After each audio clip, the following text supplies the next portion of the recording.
Do you see the Papa Podcast daddy, Joe Rogan, came down on video gamers? I didn't see him come down on video gamers. I watched the clip. It wasn't that bad. I saw him talk about video gamers. It did make me think that there's still a gap in his mind and in people's minds between video games and other hobbies. Yes. Which I thought was interesting. So if people didn't see it, Joe Rogan, and I'll try to be charitable, the things he said about video games, they're extremely fun, which makes them addicting. I wrote this down. They're a waste of time. And that time would be better spent if you learn jujitsu, because you learn an actual skill. So 3 years later, you're a purple belt and you can actually do jujitsu, and it's an avenue for you to make money. And I would just argue that you can argue that video games are bad, but not if that's your argument for what makes jujitsu good. Because jujitsu could also be considered a waste of time if your definition of waste of time is fun and addicting. Because jujitsu is so addicting that people continue to go back even after it breaks their backs. He's had shoulder surgeries, right? It's certainly more physically damaging. I like jujitsu, by the way. So I just am also think people should spend their time doing whatever they want. And video games are a skill. Even though it's a new game, if 3 years ago you were playing Halo, you're much better at Fortnite today than I am, because it's the same motor skills.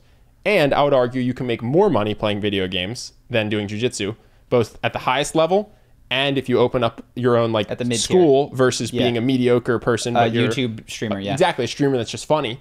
And so I just thought it was interesting because you can be pro video games or anti-video games, but it's funny to me to be pro video games, or sorry, anti-video games and pro jiu-jitsu. And what I think that shows is that there's still in people's mind this divide between like reading books, which is a good use of time, athletics, which is a good use of time, and video games, which is a bad use of time. And to me, I'd say those are all uses of time. But if you're going to call any of them bad, you have to kind of call them all bad, because they have the same merits and the same downsides. You know what I'm saying? Yeah, 100%. I think we can, and I can give a better argument against video games, I think, than he did. But in terms of the way that he framed it, you're 100% right in that I don't see... He grew up in a time, like I did, where video games were a very distinct part of life. There were no really online games. It was this siloed thing. Whoa, dogs are screaming outside. I wonder if the mic picks that up. That did, yeah. That's my dog, actually. He's running around in the hallway. He's a howler. He's being a terror. So they were siloed.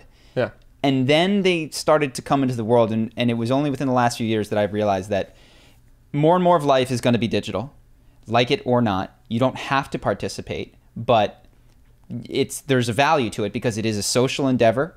It's a skill. You can be good at it in the same way that, you know, you're maybe feel confident because of jiu-jitsu when you're out in public. I'm sure that there are people that walk with a swagger because they just stomp somebody in Super Smash Bros. Like, no, which is, and this, I guess it's to say people should do whatever they want. They can personally in their own life choose not to do anything because they think it's silly.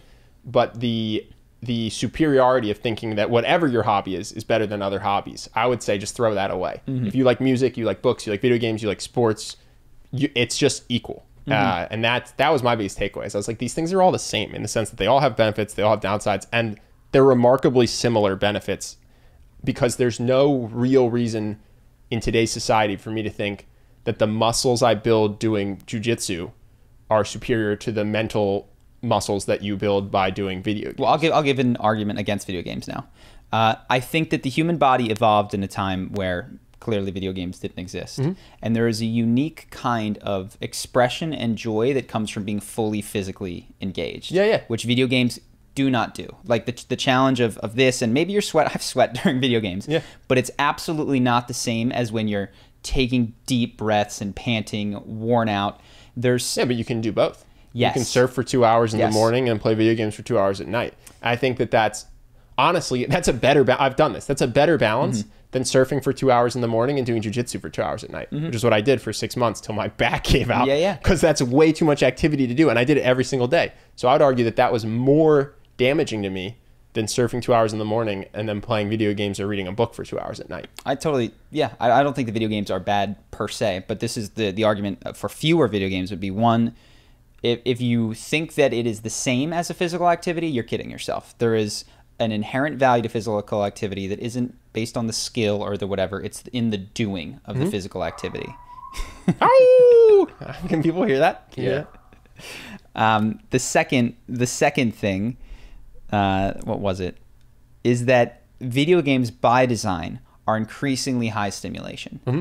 And there is value to activities that the frequency of intense stimulation is much lower. Mm-hmm. I think it lowers your general anxiety. I think if you're into, for instance, hiking, that is going to have some sort of a salutary effect on your entire life. Versus if you're just playing Halo all day, just in a constant state of reactive. I'm not defending playing video games for 12 hours a day. Mm-hmm. But I'm saying jiu-jitsu is normally 1 hour a day, 3 times a week, right? Mm-hmm.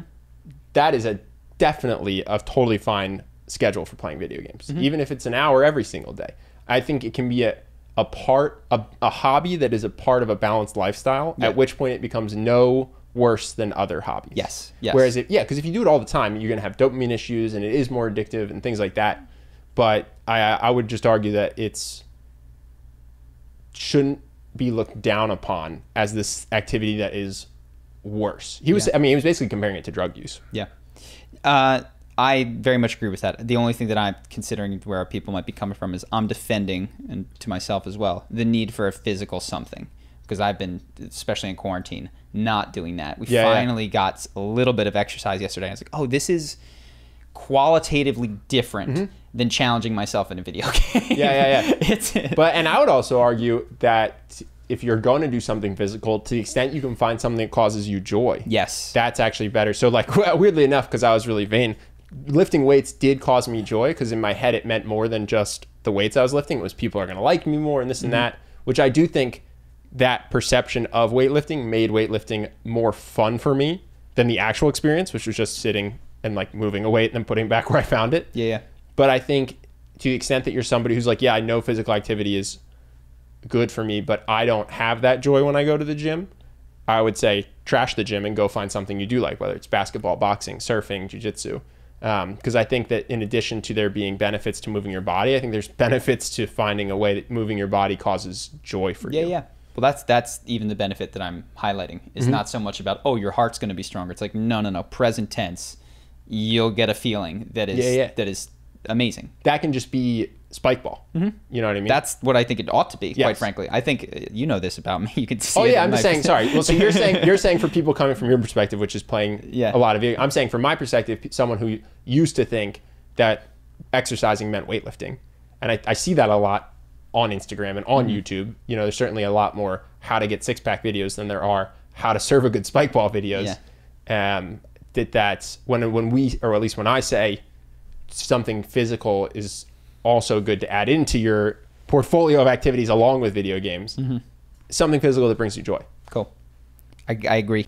Hope that you guys enjoyed that clip. If you want to see more like this and have us do more podcasts, we are 100% funded by our generous patrons. And if you'd like to contribute, there's a link in the description, and we'll have one pop up on the screen right here so that we can do more podcasts where we have fun conversations and hopefully some deep ones like this. Either way, hope that you enjoyed the video, and I will see you in the next one.